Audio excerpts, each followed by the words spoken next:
Hi, it's Jen here, and this is my fourth video of my How to Thrive in the Coronavirus Chaos series.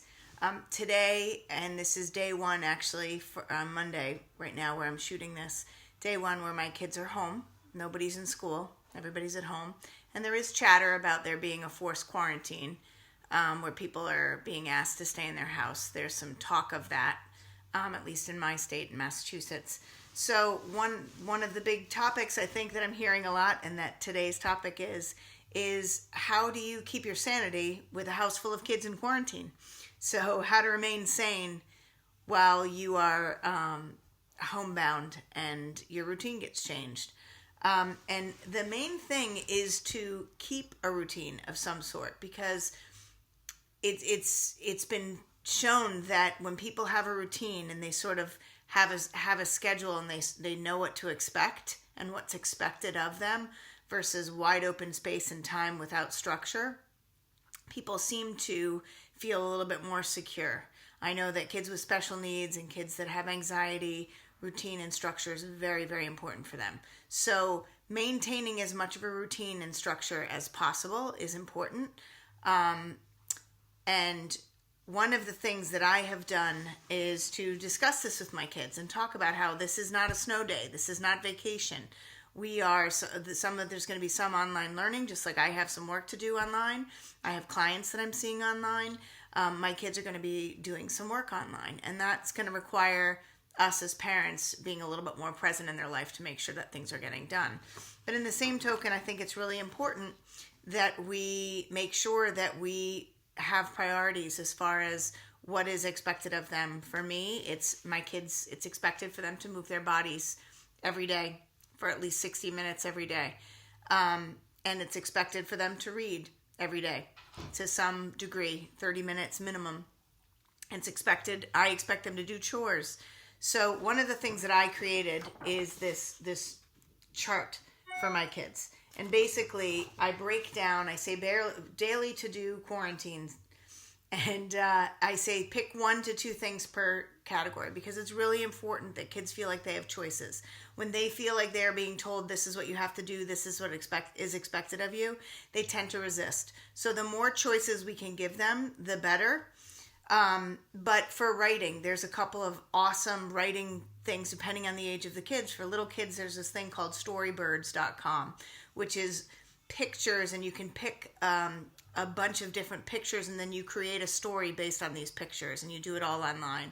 That, when my kids were younger, they really enjoyed that. There are different writing prompts. You can, if you're creative, come up with your own writing prompts, but there are lots of writing prompts that you can get online, which I have in my bonus, which I will hope, if you click on the link, you will receive my Boredom Buster bonus, which is I break down for teens and then for school-age kids. A lot of the stuff for school-age kids can also apply to preschoolers and little ones.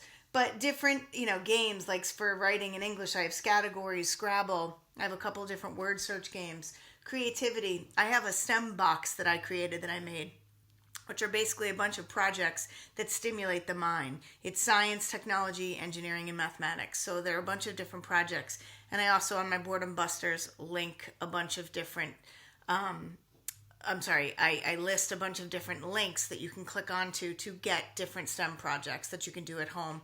And you can just find you don't have to go out and buy supplies. It's just whatever you have on hand. Pick something that you don't need to go out and buy things for. But I believe Amazon is still working, still up and running. And then building something, getting creative. Like one of the things I have on my list is create a crest or a family symbol. I also, my kids, I have a tattoo. My older son has a tattoo, and my kids always talk about what they would want if they had a tattoo. So design a tattoo that tells about you, that means something to you. And then assign family spirit animals. That's kind of just a fun, creative way to get them to search, to think about things, and then to apply it. It's also social thinking and community thinking outside of yourself. Different projects, cooking. Cooking is a great thing to do with kids. I just read a research article that says kids that cook and know how to cook are more likely to make better, healthy choices as an adult and lead healthier lives as an adult. A lot of adults don't cook, and a lot of adults don't teach kids to cook, and at least our school system no longer has home economics. So any way you can get for your kids to cook and learn how to cook, whether you do it together or you have them do it. I'm actually having my kids pick a night, and they're going to be responsible for making dinner one of the nights. Again, I have those links on different sites that you can find recipes, including my own. Butterfly Family Wellness I do have family fuel recipes. And then exercise, a bunch of different links. I have a couple of games, a deck of cards fitness game, a dice fitness game, again on my Boredom Buster link. Yoga, go for a run, go for a walk, go for a hike, play games. There's different games that depending on age of your kids, but move your body. And I'll tell you, adults, if you move your body and you get out there and play with your kids are much more likely to get out there and move and play as well. And as far as I know, the recommendations are not necessarily that you stay locked up inside. In fact, I think that that's actually not very healthy for us. So any opportunity we can get outside, just making sure that you maintain 6 feet between you and other people. So if you're going to go for a walk or you're going to go for a run and you come up with people and you say hello and chat, just make sure that you maintain distance. That's the big thing. So I hope this helps. And I have a whole bunch of different links and different ideas of things that you can do. Just get creative. There's a lot of do-it-yourself projects. You can make your own hand sanitizer. You can make your own soaps.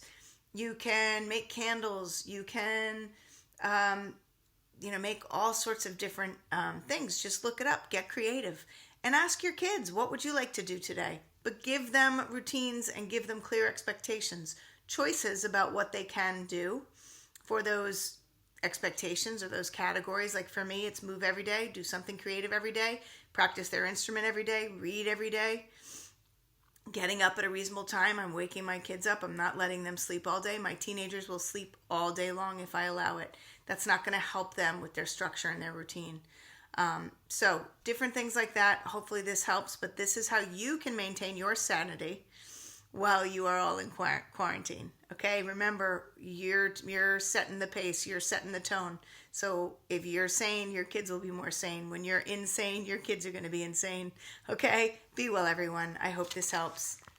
Stay healthy, stay calm, stay connected. Bye.